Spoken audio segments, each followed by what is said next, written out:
Assalomu alaykum, hurmatli kitobxonlar. Zomin tuman axborot kutubxona markazi sizlarga Odil Yoqubovning qalamiga mansub bo'lgan Ulug'bek xazinasi romanini hukmingizga havola etadi. Odil Yoqubovning Ulug'bek xazinasi romani uning san'atkorlik mahoratini yaqqol ko'rsatgan asar sanaladi.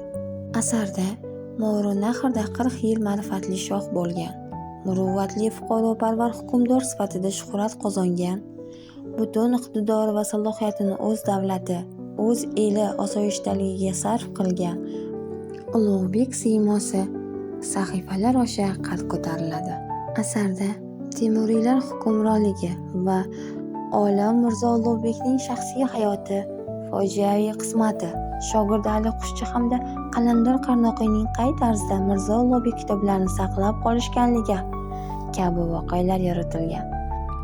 Asar Yoqubovning eng sara asari hamda o'zbek adabiyotidagi eng muhim romanlarning biri hisoblanadi. Roman ilk marotaba 1973-yil Toshkent shahrida G'ofur G'ulom nomidagi adabiyot va san'at nashriyotida chop etilgan. 10 marotabadan oshiq, jumladan 1980-yil, 1986-yillarda Yoqubovning 3 jildli tanlangan asarlar to'plamida va 1994-yillarda qayta nashr qilingan. Shuningdek, roman bir necha tillarga tarjima qilingan.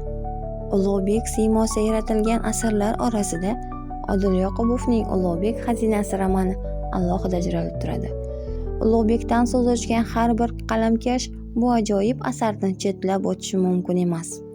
Ushbu romandan siz juda katta taassurotlar olasiz. Romanda Mirzo Ulug'bekning umrining so'nggi damlaridagi tarixiy ziddiyatlar ifodalangan hamda Ali Qushchining hayoti, amalga oshirayotgan ishlarining Mirzo Ulug'bek hayoti bilan bog'liqligi haqidagi talqinlar aks ettirilgan. Mirzo Ulug'bek va o'z farzandi Abdulatif o'rtasidagi ziddiyatlardan iztirob chekkan shaxs qismati, farzandining taxt uchun o'z otasiga qarshi kurash boshlashi, bundan ruhlangan ba'zi saroy amaldorlarining xiyonatlari tarixiy haqiqat nuqtai nazaridan talqin etilganligiga jiddiy e'tibor qaratilgan.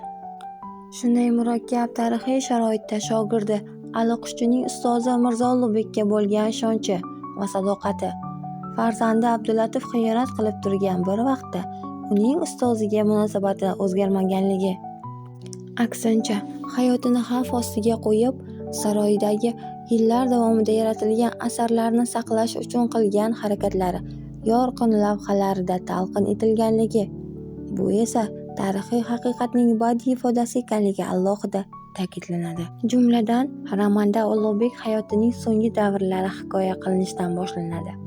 Roman aynan o'z qo'lida o'ldirilgani hamda ko'pgina hodisalar ham tilga olinadi. Bir qancha tarixiy shaxslar ham bu yerda ishtirok etganligi sizlarga yanada qiziqish uyg'otadi. Xulosa o'rnida shuni aytmoqchimanki, Ulug'bek, uning hayoti va unga bag'ishlangan roman personajlari ruhiy drama tasviri jihatidan adabiyotimizda muhim yangilik bo'lganini aytish mumkin.